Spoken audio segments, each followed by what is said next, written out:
So thank you very much for the invitation. So it's a good opportunity for me to speak here. Also because I am living here. So I am happy to visit the university of my city. So I was thinking to do one section of reminders about symplectic singularities. So maybe I will do it because also the specialists are not here. So. For example, well, more or less it's things that Travis and Alex said, but well, I don't know. If you don't want that I do the reminder, I don't do it, but if you prefer, I do it. What do you prefer?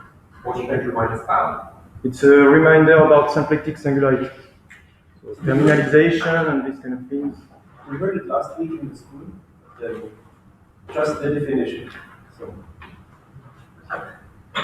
Let's do it. And what is if it's too easy, I can skip some. So first,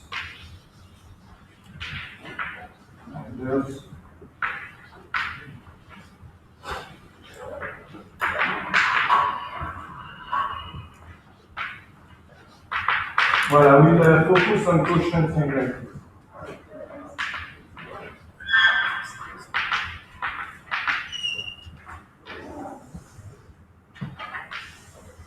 But yeah, I think everything has been said by Alex or Travis. Okay, so first the definition of symplectic quotient singularities.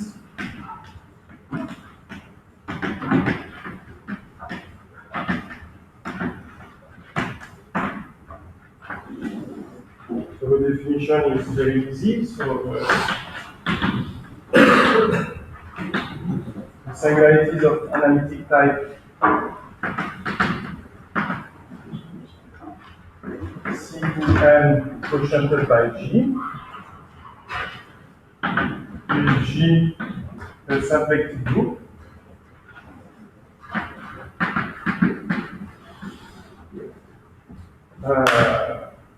A finite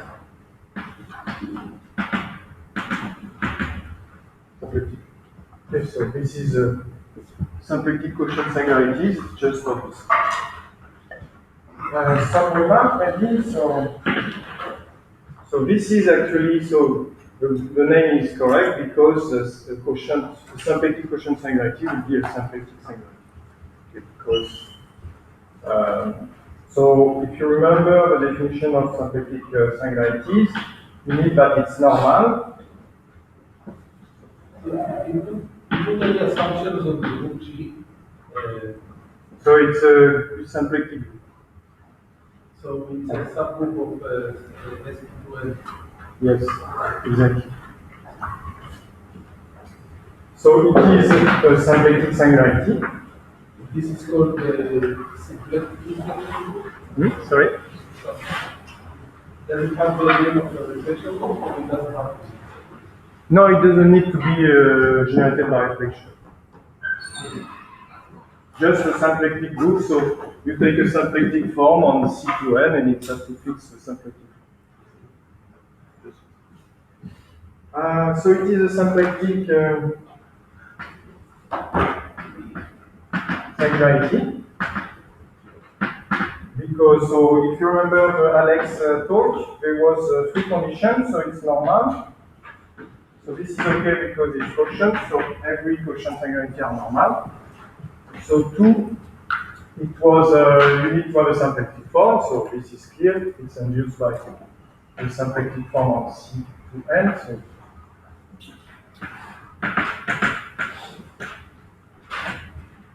And then third condition was that when you take a resolution, it has to extend. The Poisson structure or the holomorphic 2 form, I don't know. Maybe you prefer Poisson structure. Me, I usually call it holomorphic 2 form. So it has to extend. So this is due to Vogel or more recently by Québécois-Schnepp. So the form, yeah, extends. Poisson structure or more two form.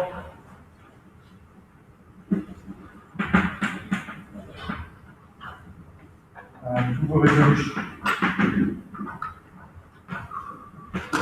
And this is always true for quotient, symplectic quotient singularity.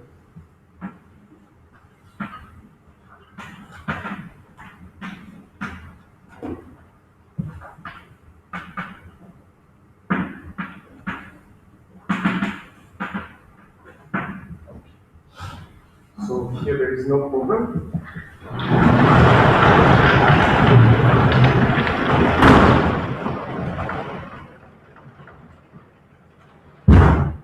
Okay, now when we have a symplectic quotient singularity, so one thing that we would like to do is terminalization. For me, I am very interested by terminalization. So maybe I can recall what is a terminal singularity. What are terminal singularity? Yeah. Okay. So let's start with X, the normal variety.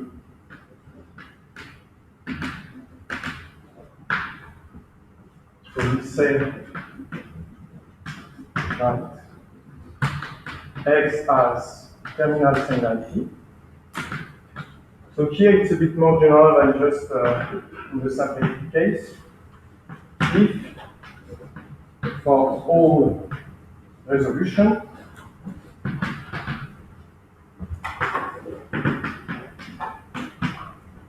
we have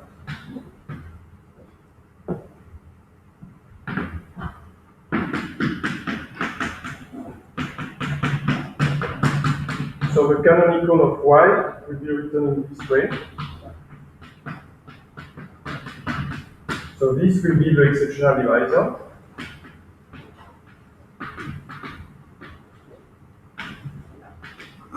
And all the AI will be strictly positive.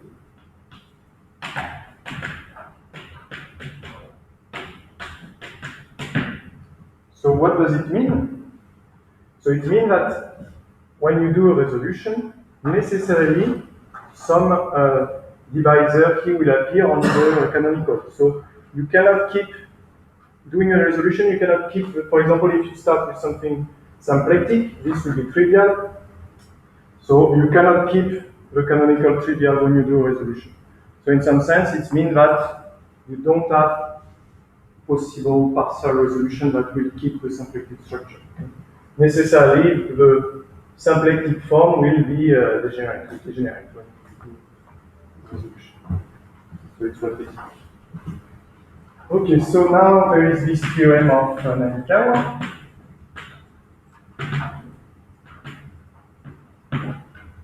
By the way, sorry to interrupt. Yes. I didn't dare write that before on Monday, but you can take your definition of preference to be just for ky equals f star kx. So if you're happy with that. ky Equals f star kx. This is the definition of preference. If a Krepel's resolution. Here it's a definition for terminal. Yeah. But the chance is just comparing to the thing. I didn't define the notion of a preference resolution. Yeah. That would be the case where the AIs are all. Yeah, exactly. So that's the definition of preference that I did on Monday. For symplectic singularity, the preference resolution is the same as a symplectic one. The notion that you're restricting to symplectic singularity. exercise workout etymology. Yeah, usually, indeed, in algebraic geometry, such symplectic resolution. You can probably guess the origin of the word preference. Actually, it doesn't have to do with preference. Yeah. So there is this theorem of Namikawa that will say the following. So let X be symplectic singularity. X is terminal if and only if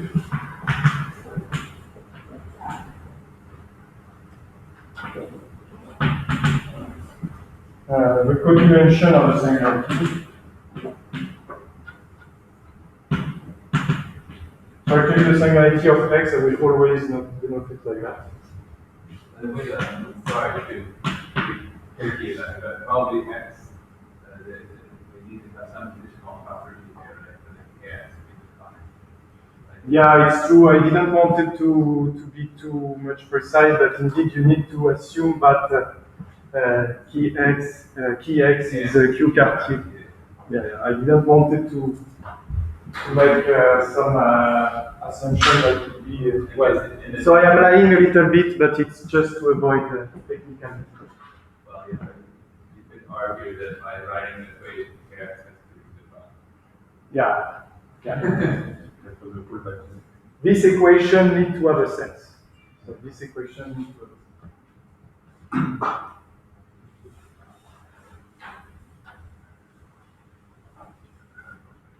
Okay, so now definition of terminalization. We are almost done. So let x be multiplied by 18. So okay, here I will just make a restriction to quotient singularity to avoid too much technicality. We're going to need a quotient singularity.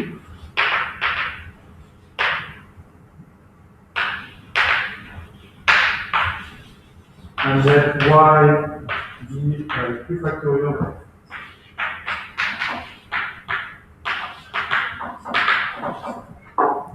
normalized algebraically.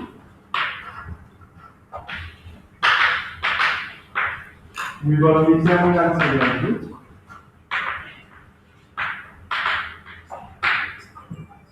So we say that y is a terminalization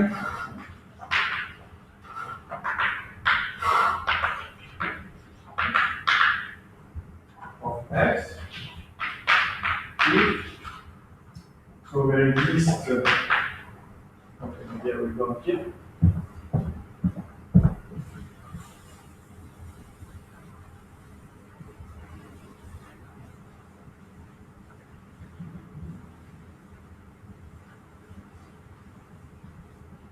So there exists a proper irrational morphism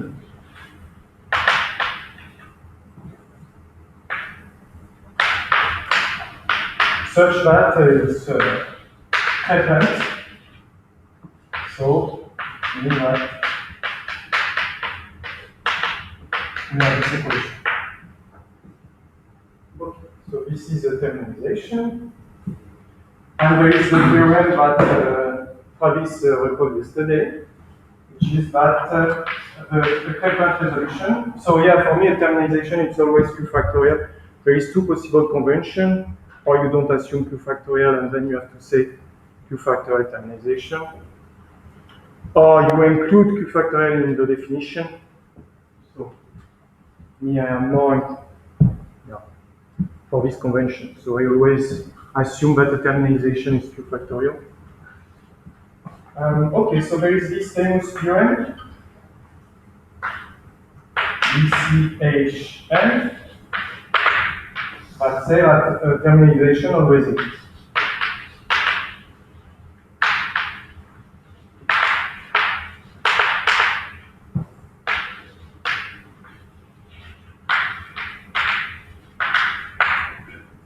So now there is a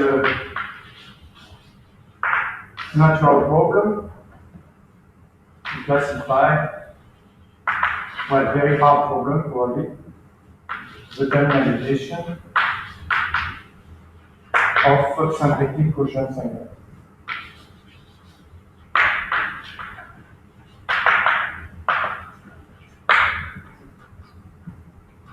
No. Ah, it's the other one. Sorry. Again, but this definition for this really means actually be a quotient singularity. Sorry? The definition didn't really be Yeah, I made a restriction to quotient singularity, but it's not needed. It was to avoid some technicality. Actually, if you don't assume this, you have to assume that Kx is Cartier, and you need that your singularities are log terminal. But I didn't want it to introduce log terminal. So it's why I just restrict to Q. But to quotient singularity. Of course, it's not fully general.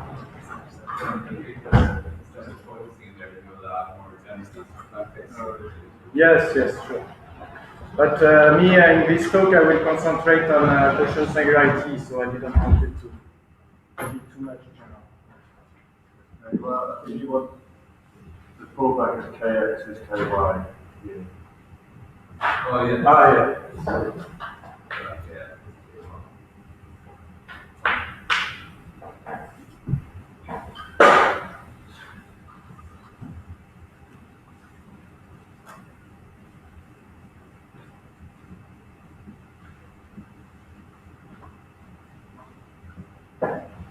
Okay, so now why I'm studying this? So I will say some word about my motivation to study this. So it's the Hyperkähler orbifold, and why we are studying Hyperkähler orbifold.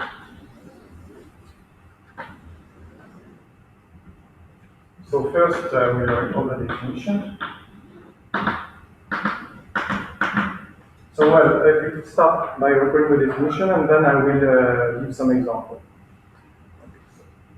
First, what is for me an orbifold? Because there is several possible definitions. So for me, an orbifold here, it will just be an algebraic variety with only quotient singularity.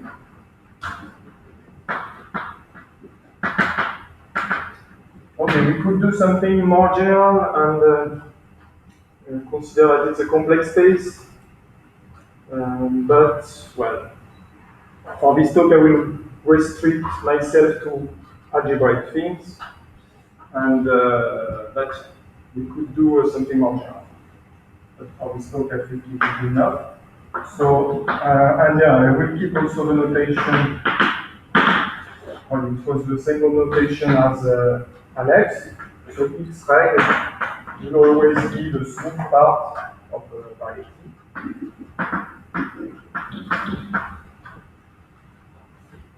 And now maybe for the definition.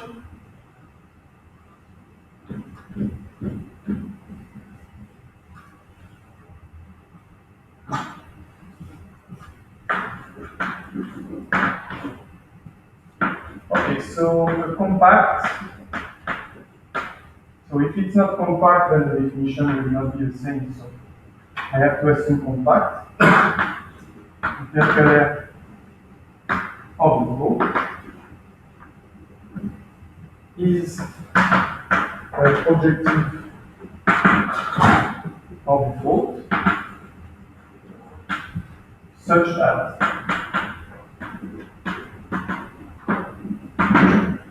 okay, so here I restrict to projective, but we could do Kähler. I don't want to make too much generality. So projective, it just means here that X is can be embedded in a projective. So first of all, we consider that there is only one Poisson structure or holomorphic form. So this is the space of Poisson structure. So this is so there is only one up to scalar, and moreover it's symplectic. So non-degenerate. So this is on the regular part. Then there is a condition on the singular locus. We assume that the singular locus is bigger or equal to 4, so this is to have terminal singularities. And the last condition, we assume that the fundamental group of the regular part is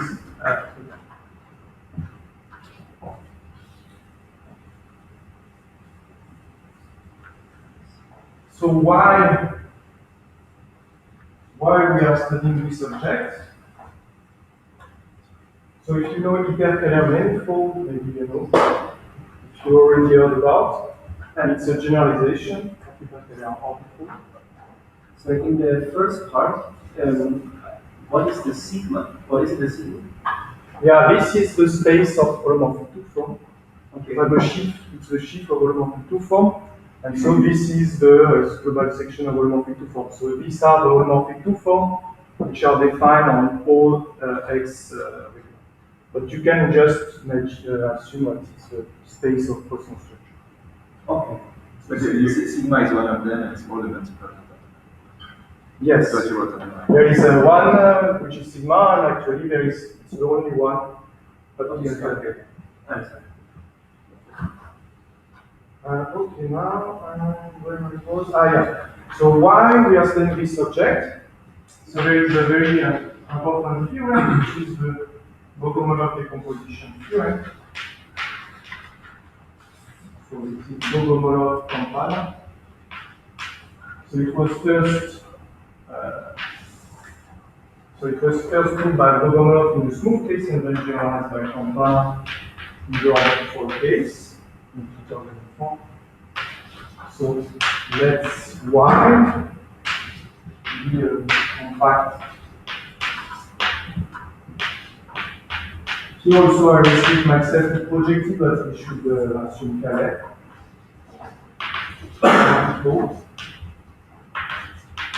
With a trivial canonical bundle. And there exists a problem. So Y can be covered by some product. So we'll have one torus, and we'll have some Hyperkähler orbifold, and then what we call Calabi-Yau problem. So this will be, maybe I can use some color. So this will be a torus. This will be Hyperkähler.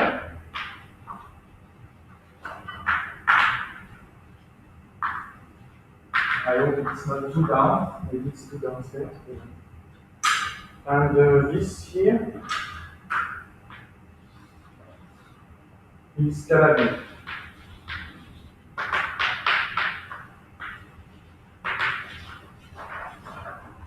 And the cover here is non-ramified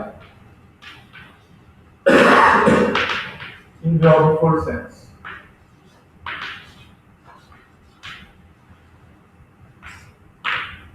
Okay, so maybe I will not explain what is a Calabi-Yau orbifold, it's not the topic of this talk. Just you have to understand that the Hyperkähler orbifold are kind of elementary bricks to classify this more general orbifold with trivial canonical bundle, so sheaf. And Can't you just basically say that it's the canonical bundle is true? yes. You already defined KX, so it's KX is O. Yeah. So here, of course, if X is an Hyperkähler orbifold, then you have this case. X is O. But if you consider this more general case, which is orbifold with KY equal to O, then it can be written like that, up to a non-ramified cover. So non-ramified in the orbifold sense, I will not spend too much time on this, but it just means that it's ramified only on the singularities, and moreover locally the ramification is just a quotient by a finite. No question about this?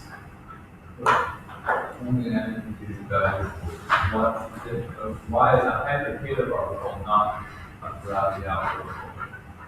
Why? No, sorry, it's this which are Calabi-Yau. No, but what's the difference? Aren't Hyperkähler implying Calabi-Yau?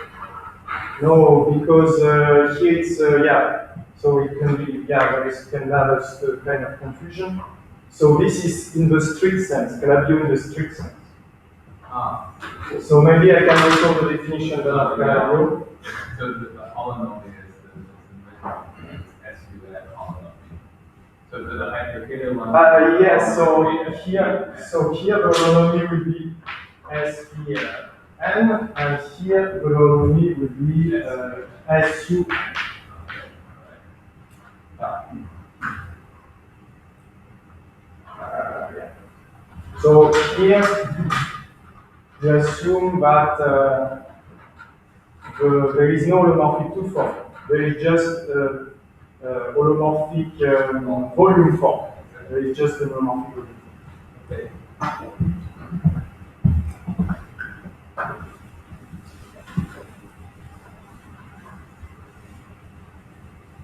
I guess for the allowing the orbifolds are also going to want this kind of order to be careful as well.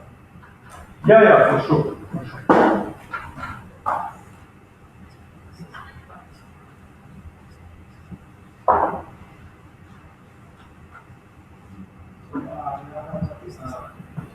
The orbifold of K-ray will be considered the orbifold. Sorry? The orbifold of K-ray.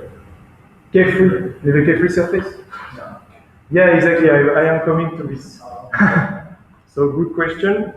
So I was exactly going to speak about that. So now I will just speak about the example. Maybe one remark that I should say that this condition for this theorem is not needed. But if you assume that y has terminal singularity, then you have fixation. Just I should mention. Okay, so an example of construction.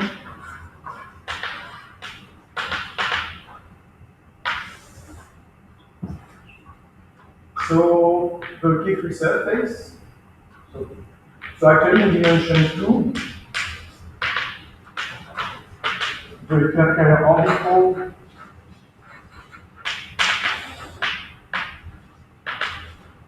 are the K3 surface. I will explain also what is the K3 surface, but I will give some more. Sorry, you made a comment just now, but you are assuming that y also the single is in coordination or? No, yeah. So if we don't assume that y has a singular locus in coordination 4, then here also we could have singular locus in coordination 2. But if we assume that y has terminal singularity, coordination is 4, then here also to that coordination is 4. So we want to use the definition we just had, and then there are these that have y also singular. Yeah, exactly. So some people also are defining Hyperkähler orbifold without this condition. Right. Yeah, but it depends on the convention. Okay. So yeah, so for the K3 surface. So also the Hyperkähler manifold. They are the K3 surface. So the definition of a K3 surface is just exactly this. Simply connected, only one holomorphic two form. Here it's smooth, so it doesn't matter. So an example of K3 surface is if you are not very familiar with this. So it's for example the thermal quartic in T form. So we have an equation. In T3, sorry.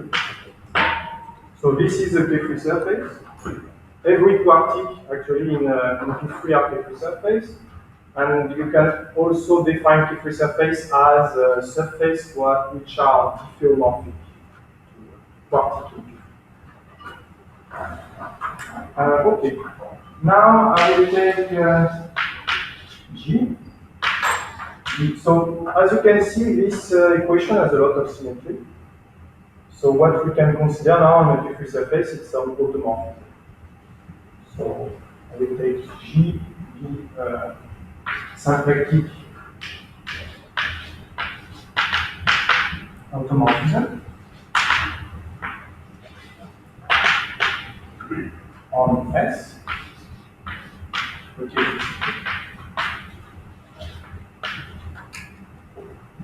So symplectic, what does it mean? It means that I will explain here.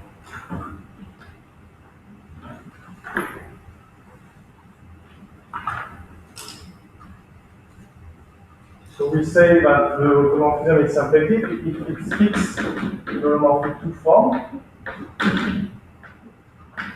so, or the Poisson structure. So, yeah. And yeah, I prefer to say homomorphic 2 form.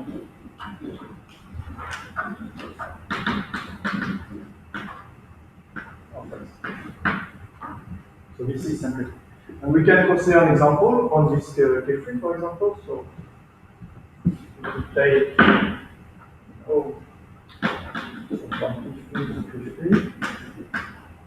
for example, we can take x0, x1. There is many here. There is a lot of possibilities. For example, we can take another option like that. I could take I also here. I. Many possibilities. Okay, so from a K3 surface, I will be able to construct some. I should avoid. I forgot to change the door. I can do it.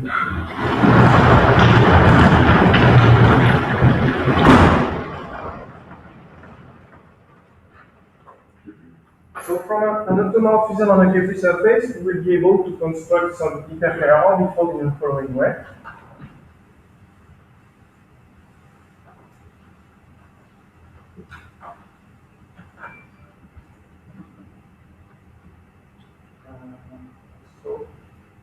So yeah, I will consider G minus 1 now that we act on S plus S just by sending a couple xy to G of X, G minus 1 of Y. And I can now consider the quotient. So this is what we call Fujiki construction.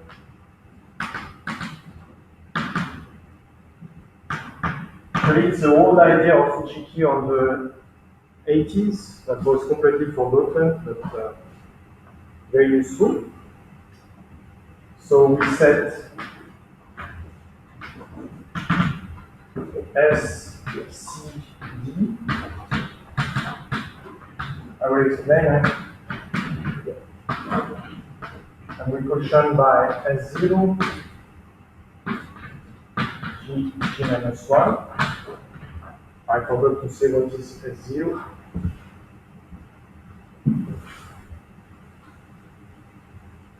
So S0 is just the automorphism that exchange the two K3 surface, so like that.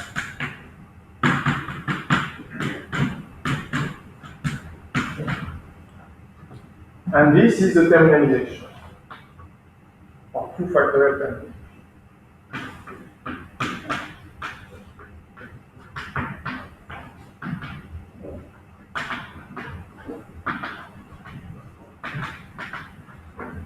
So this is the definition of Fujiki construction.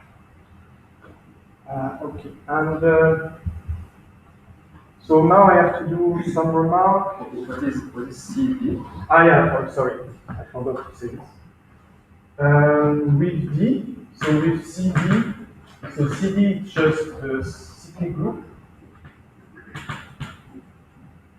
of order D,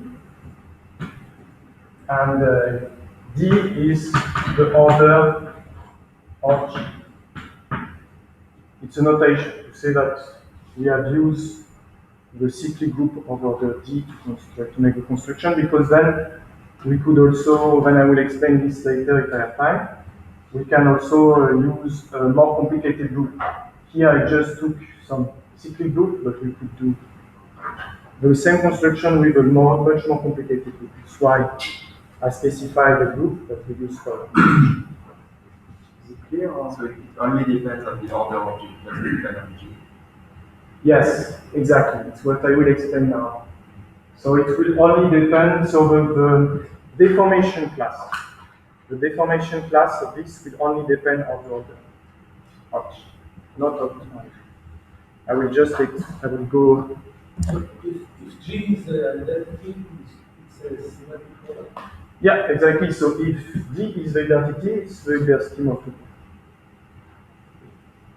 You come back to the Hilbert scheme of 2 point. It's a kind of twisted Hilbert scheme of 2. And there is a theorem that says it's smooth. No. So yeah, it will not be smooth. So it's what I will explain now. You are going too fast. You define S of CD by the fact that when you take the symmetric product, it gives you a terminalization.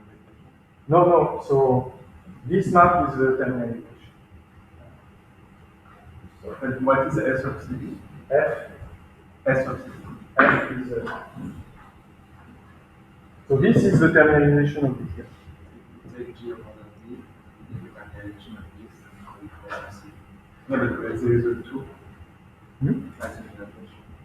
It's a bracket 2, is it? Bracket 2, it's a notation just to say that it's come from 2 K-free surface because you can also make the same construction with more K-free surface. Yeah, here I just give an example of a construction, but the construction could be made for n K-free surface, so then you put n here.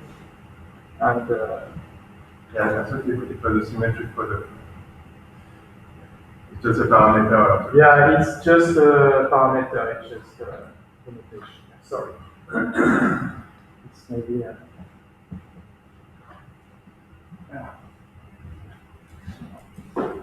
Here.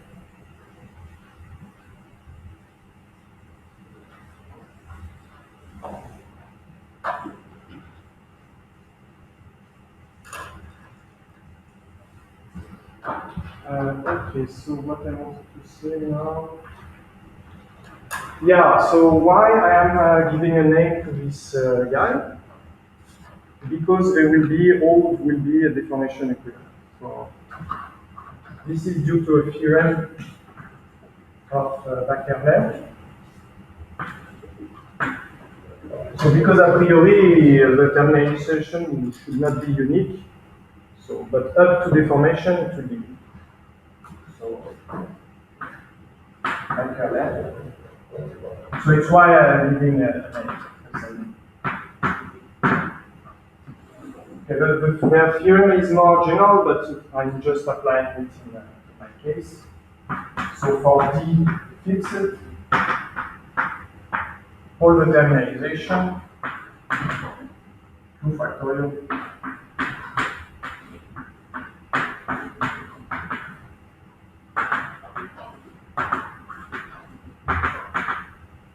of the quotient.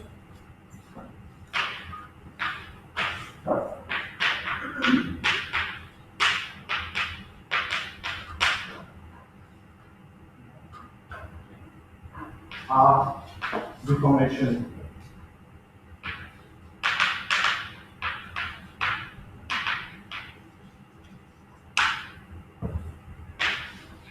And the deformation is located here.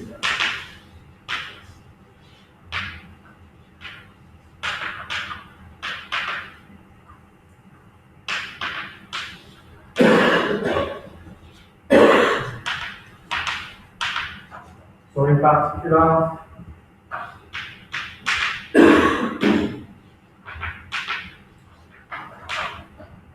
we have the same singularities. So all the deformation we have the same singularities and the same topology.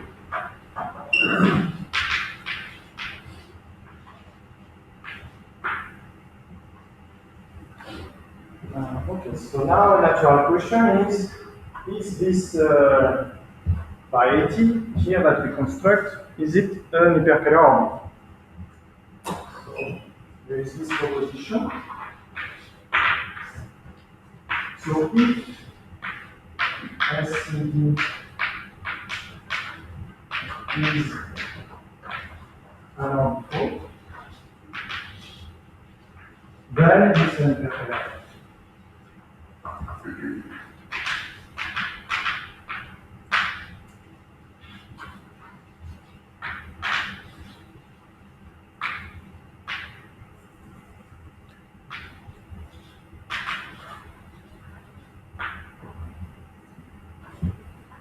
So yeah, well, there is some things that are completely obvious.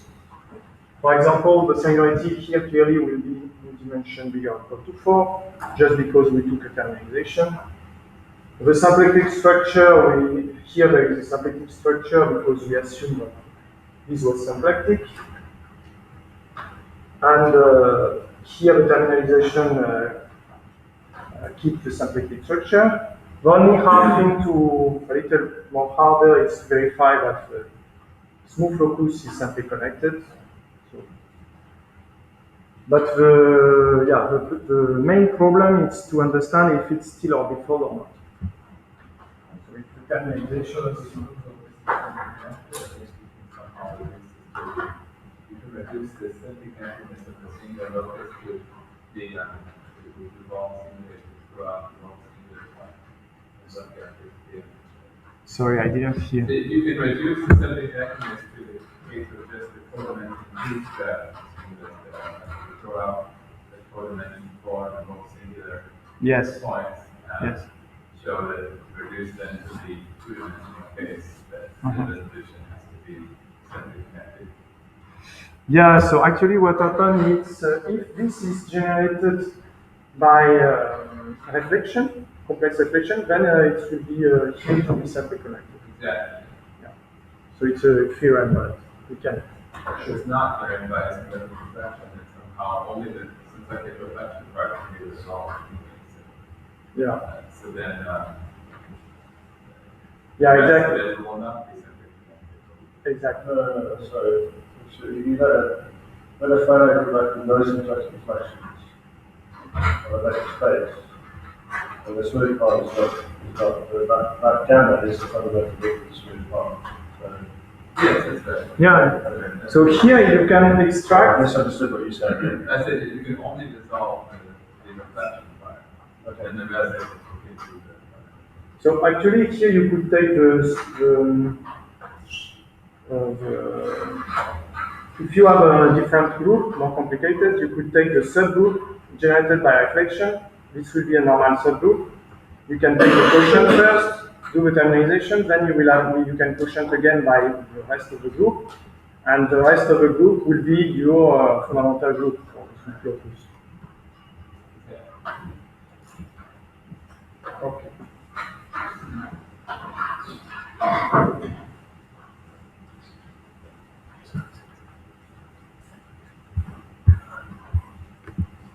Okay, so now what we need to do, we need to understand if this is an orbifold or not, so we need to understand really the singularity precisely here. So, here,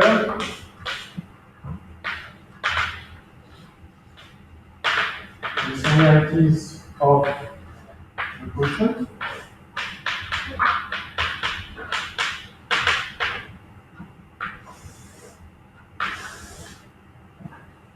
So actually J has some fixed point.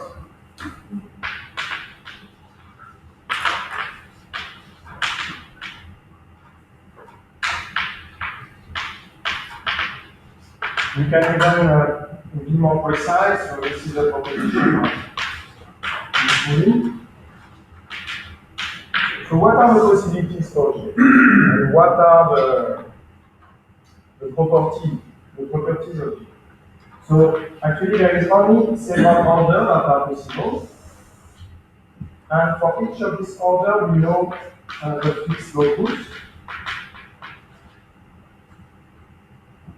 So we have order 2 possible, 3, 4, 5, 6, 7, and 8. if you are in order 2, you have 8 points. Actually, this can be computed. Also, if you want to compute it, you can compute it easily on the quartic, but the Fermat quartic that I showed before. Even order 3, you can do the same.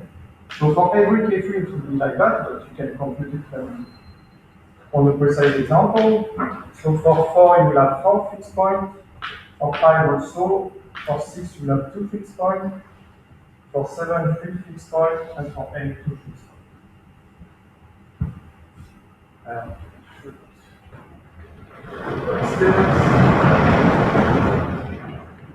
Yeah, for example, here, you can show. You see here, the fixed point, what will be the fixed point? So the fixed point will be the 2 lines. So this line with 0, 0 here, or this line with 0, 0 here. The 2 lines will intersect in 4 points, the K3 surface. So 4 plus 4, 8. So it's why here we have 8 points.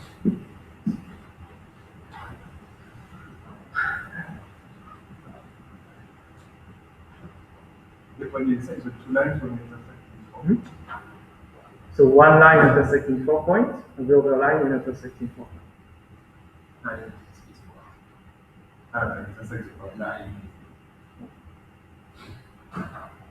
Okay, so now let's consider x, which is a fixed point of G.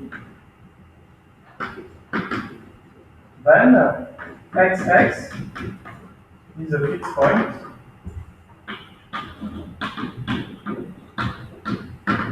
of the group S0 G minus 1. So the image in the quotient will be a singularities. So let's consider P5, so the quotient map.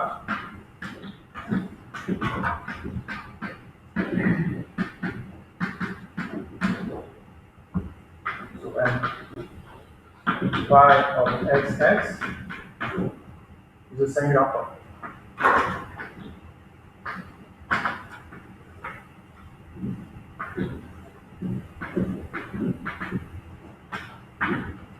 So yeah, singular points are obtained from the fixed points. In coordination at least 2, I would say, precise. Okay, so now, which kind of singularity it will be? Can you just explain why is the order of G limited? This is a property of the symplectic group like XP2. So it's due to the property, the topology of the K3 surface. So you can actually when you work on the K3 surface, what you can consider is the action of the group on the homology. And if you do this, you will be restricted because the rank of this is 22, and because of this rank, you will be restricted on the order. But we can be more precise that it's topological restriction that make that one. We cannot go further.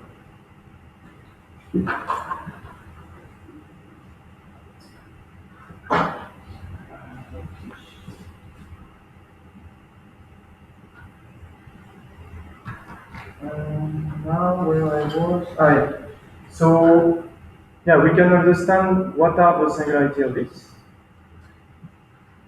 So actually, locally it will be the following singularity, QD. So C4 quotiented by ST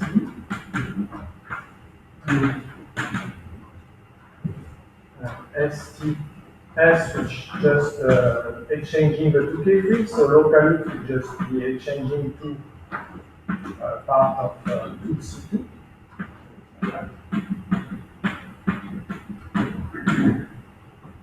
And T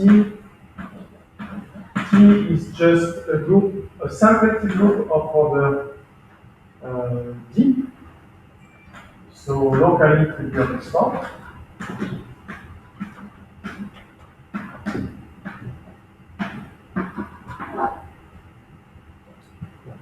QD singularities is of analytic type.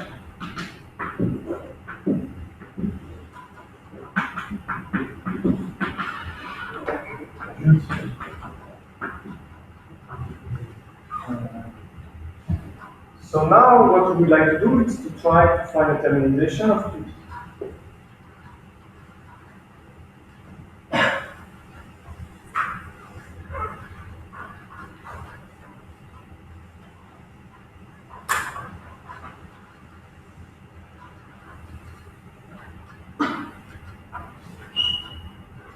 So a natural idea is to consider the dual. So dual in the singular groups.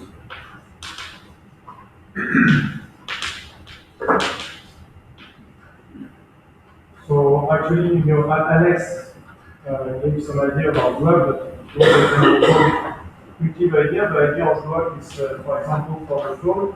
Here the cone is singular in a zero, but we can replace the zero by a circle, and then you obtain this kind of cylinder, which is so it's the same idea for this is the idea of the. Actually, also there was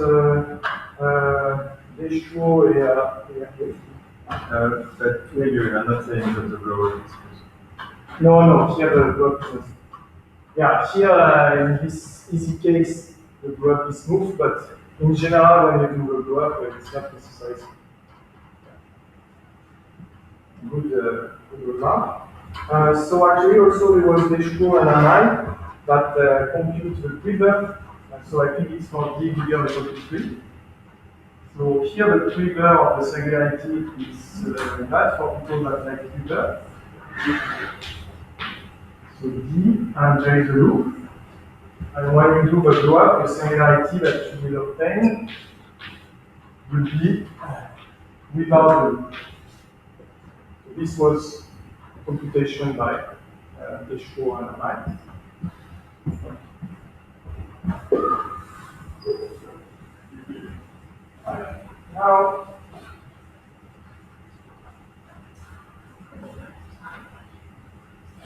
Now the question is, as you said, is QD tilde smooth or not? So actually QD tilde is smooth if D is equal to 2 or 3, but if not, it's not smooth. So if D is bigger or equal to 4, then QD has only one singularity.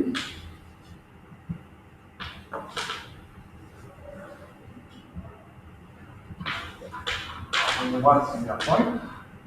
So in particular, it's terminal by terminal.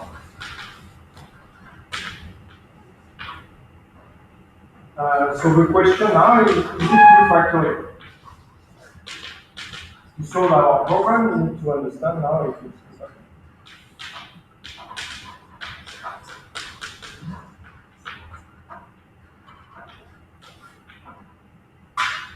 Okay,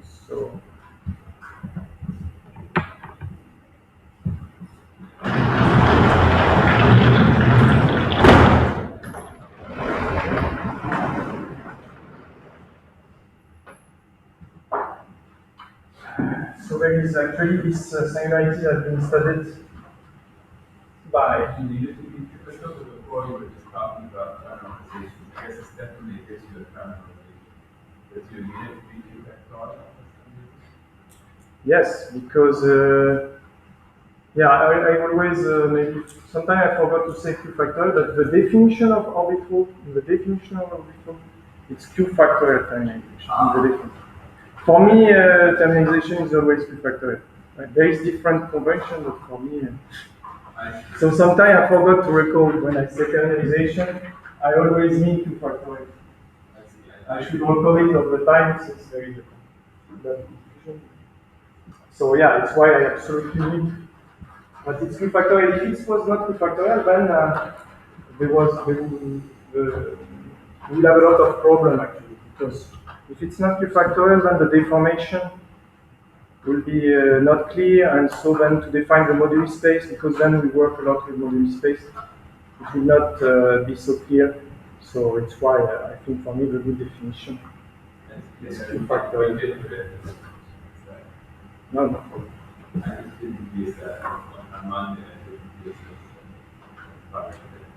Yeah, I know there is 2 possibilities for the definition, so it can be confusing.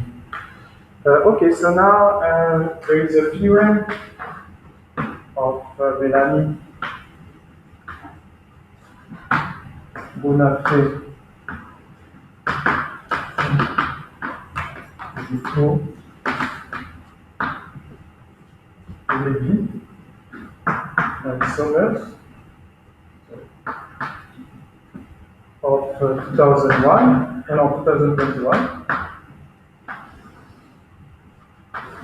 which say the following. So the singularity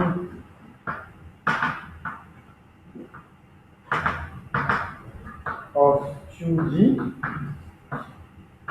is analytically equivalent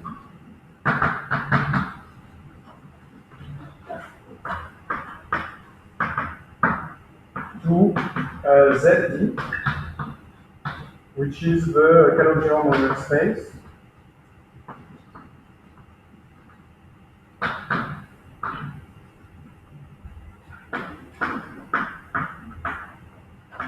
associated to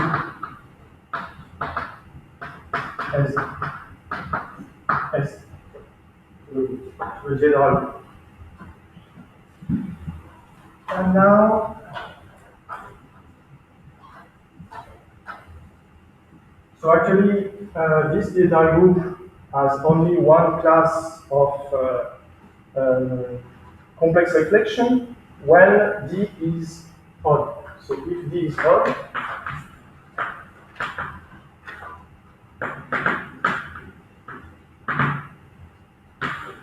then there is only one class of complex reflection, and so according to Travis, well, I didn't have time really to study this myself. So this comes from a discussion with Travis on Tuesday. So for the moment, I am just trusting him. So according to Travis, this will imply that QD is a Q factor. So for D.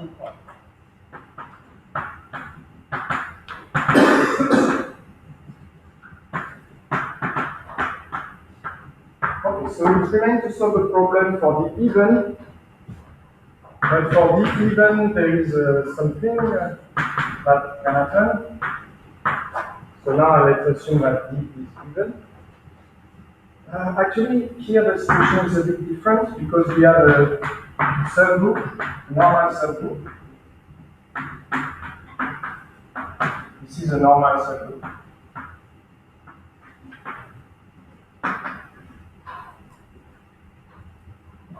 So what we can do is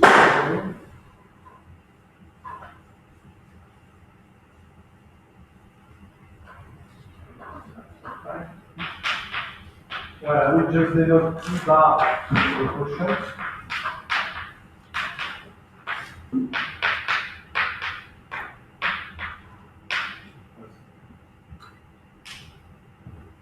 Okay. So what I can do is first consider T prime, Q prime, sorry, and consider the group. Q prime over.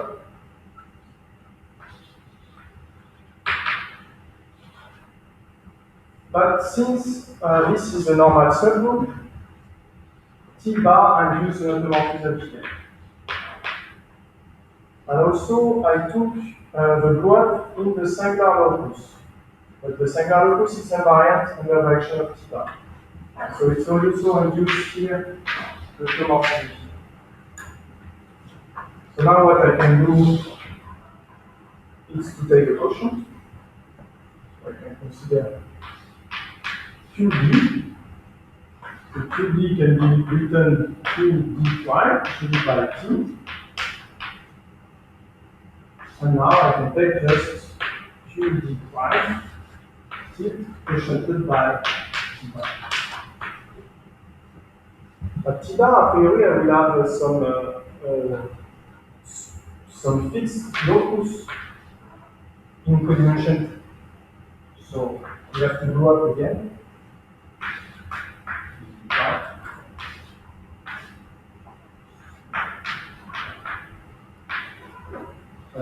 Yeah, go up again.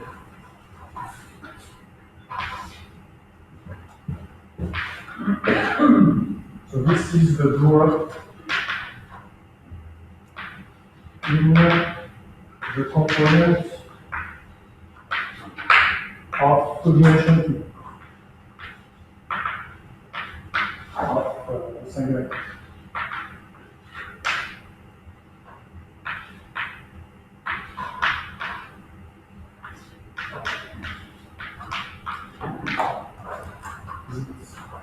Here or it's here? Okay.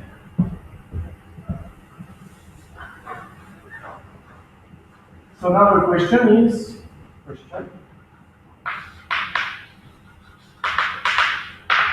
is this Q factorial?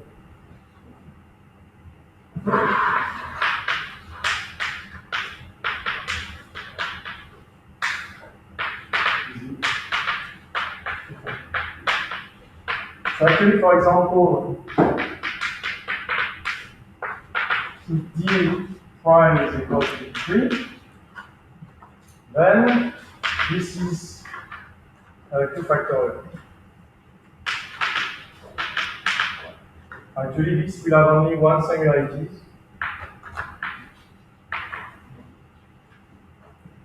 The singularity of that.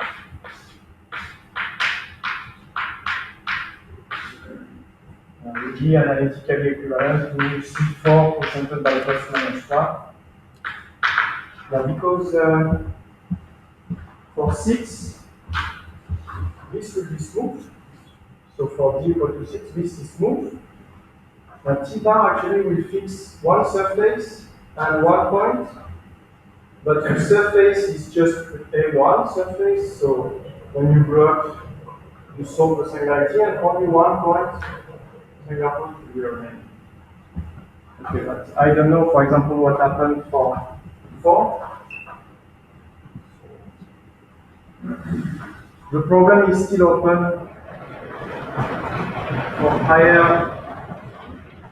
right.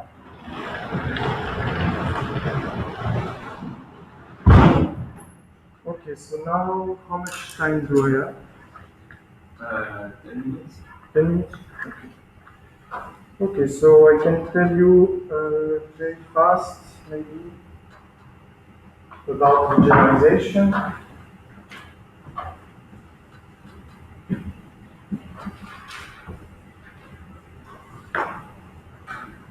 So actually, this construction is much more general than what I said. I just introduced the definition in this way just to arrive to this problem. But the construction is more general.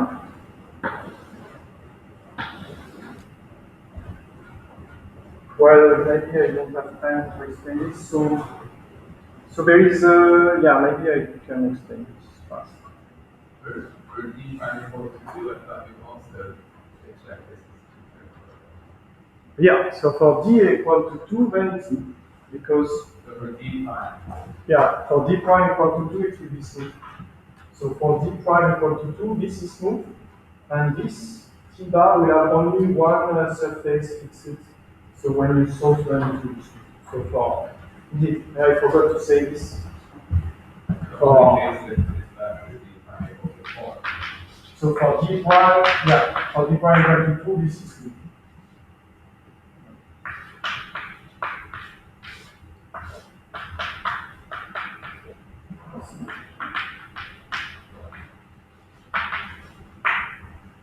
So indeed, for me, the only remaining case is D prime equal to 4. So just to say, there is another construction. So when D is even, you have two irreducible components of the singular locus, and your construction of QD is to blow them both off, but you can blow one component off and then blow the other one off. Sorry, I'm not sure. You could blow up the two irreducible components successively. You could do one and then take three images of the other irreducible component and blow that up. So that's another construction. And I think it should give you the same thing. Okay, you mean It should give you something very similar. to blow up here for interesting what you mean. So So take the even order of the order divisible by 4. You have two irreducible components of the singular locus, you blow up one and you blow up the other one. So that's another possible thing. I think it should give you something very similar. You have two choices, but they give you the same answer. So yeah, indeed, we could, since there is here, here there is two surface singular, so we could blow up one and then blow up Yeah, they behave nicely, so you blow up one and the other one just has a nice free image and you can blow it up. I don't know, maybe probably in this case, it's corresponding to this probably. It's a quotient. So I think it's closer to, it's your thing. I think it's the same. But it's not this. It's not a QT guy. It's not a QT tool, no, it's not. this guy. Okay, so, well, I will say a theorem of zero, maybe, quickly, of 1996. Let's say the following: up to deformation,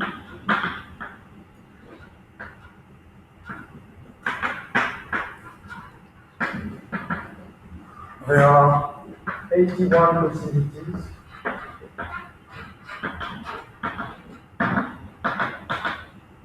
For the couple, SG.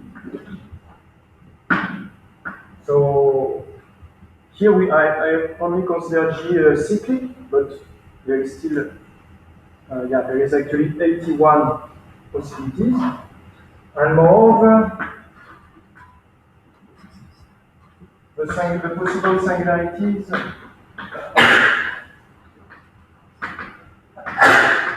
of S over G can be the following.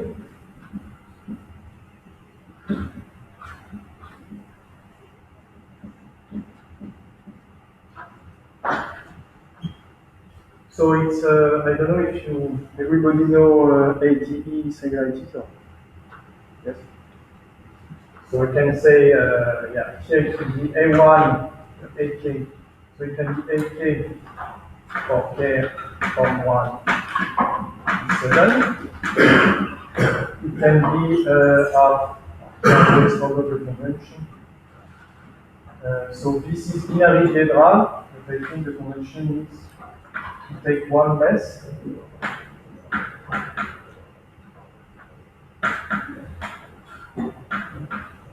So this is binary hedral of order 8, binary hedral of order 12, and binary hedral of order 16. I don't know if it's clear or I should really write binary hedral.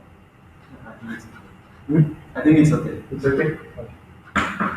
And then it's the binary theta hedral. So you get 5, 7, and what? 3. Okay, so now I can do the same construction as before. So now I have 5 minutes left. D3 is a base rate. Hmm? D3 is a base rate. D3? Put the orders so that people Huh? put the orders of the groups. Yeah, sorry. So I always forgot the convention because I have to take one next. So here the order of the group is 8. Here it's 12. Yeah, and here it's 16. So So the labels are shifted. It's 4, 6, and 8. Right? 4, Yeah. 4, 6. No, I don't think it's like that. There is one, it's different. But D3 is A3. Hmm? D3 is A3. No, but, well, I don't remember, but... It's just shifting the labels. So this, if you want to write this as the binary general group, it will be order 8, this will be order 12. But for ADE singularities, the convention is different. You have to actually work with the -1. I think we agree up to a shift in the label. Yeah, we are to shift it. Okay.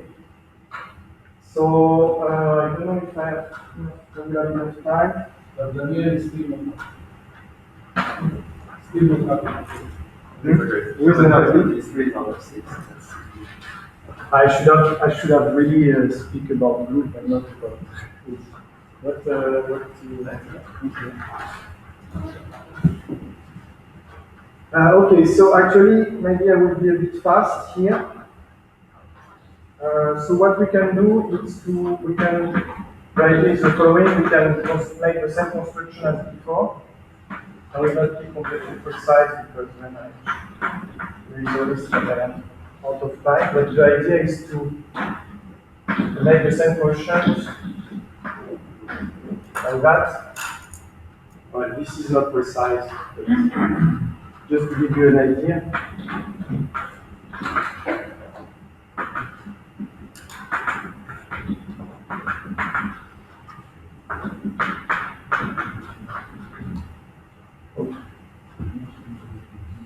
And now, from this construction, so we can obtain more orbitals, and we will have also more singularities to consider to terminalize. And to finish, I just want to give you a list of the possible orbifolds. So maybe I will use the beamer because it will be it's a long list. So with GG-1, you mean the diagonal embedding, so all the little g, little g minus alpha g. Well, I have to make this more precise, and I don't have time. I have to explain. So this group will be isomorphic to G, but you need to be careful because it has to be generated by acceleration. So that's why I wrote G minus 1 because you need that.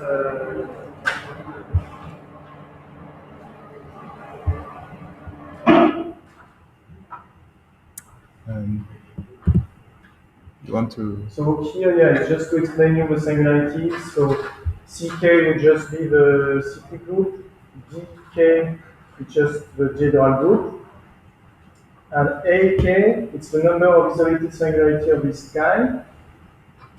DK is the number of analytic singularity of this kind. So this is binary general, kind of binary general, but in motion form. And now, this is the list of the possible orbifold for when you have only when the quotient S over G has only A1 AK singularities. Yeah, I will explain. So B2, it's the second Betti number. So it's the rank of the second homology group. G is the group that we used in the construction. The A is the singularities that remain. So here they are all orbifolds. So for example, we will have A2 equal to 4. It means that we will have 4 singularities of type A2, 6 singularity of type A3, 4 singularity of type A4, and 2 singularity of type B6. So this is just, you just read the lowercase, so really small readable. And these are Finite singularities, I think. Yeah. Sorry, there. Yeah, this is a finite singularity. What is? No, these are not, no, this is in dimension 4. Okay. So they are the singularity that I just explained. For example, A2 is just this. A2 is what we call C2. Yeah, E2 is quotiented by a cyclic group of order 2, so A2 is just C4 quotiented by plus minus 3 quantity. A3 is just C4 quotiented by E3 minus 1, minus 1. Okay. We have to sit down and translate the notations. We have to sit down and translate notations. Well, I don't know the notation in dimension 4. Do singularities as a name in dimension 4? You can write C4 modulo E. C4 modulo mu something. Yeah. This can be a possibility. I'm a little bit confused about that. G was acting on the K groups. Now, in this table, G is the group that's acting on the product as a concept. So here G is still the group acting on the K3, and on the product, so maybe I can explain this. But since I was out of time, I didn't want it to be too much precise about this. The G is a group acting on S, the C values are of the S process on the... Yeah, because you can make G acting on S process, but I have to explain how. Yeah, I think we don't really have time now, but it's this afternoon. Oh, no, you're leaving. But okay. It's the G, it's a group generated by the G on this transposition. Yeah, you need that the group acting on S process is generated by complex reflection. In order to have this, you need to be a bit careful how G will act on S process. Right. It's why. It's So we're doing G inverse before. Hmm? We were doing G inverse before. Exactly, something like that. Well, right, something like that. And yeah, and there is so this is the first page, and then there is and we can have even more example if we are able to solve this kind of problem. So to understand the Q factoriality here, and also for other singularities, we can have example. So this is my motivation.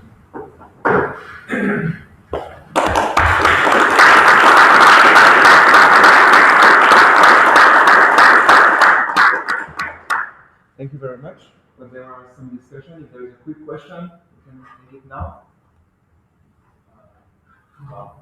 What's the motivation for trying to classify these Orbifolds? So the motivation is, so for example, the Bogomolov decomposition theorem, that they are elementary quick, but also, for example, the minimal model program. So it's another way to classify objects via irrational geometry. So you can try to have a better irrational model for varieties. And in this context, you will obtain singularities. You have to extend your study to singularities. So that's why you need to study this. And they appear naturally. Actually, in the smooth case, you have quite few examples of smooth Hyperkähler. So it's also, they appear very naturally, as you can see.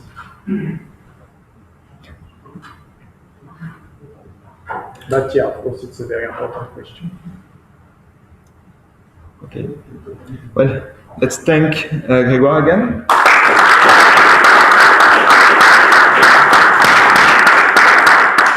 And we come back in 20 minutes for the last talk. 1 moment. 1 moment. Where you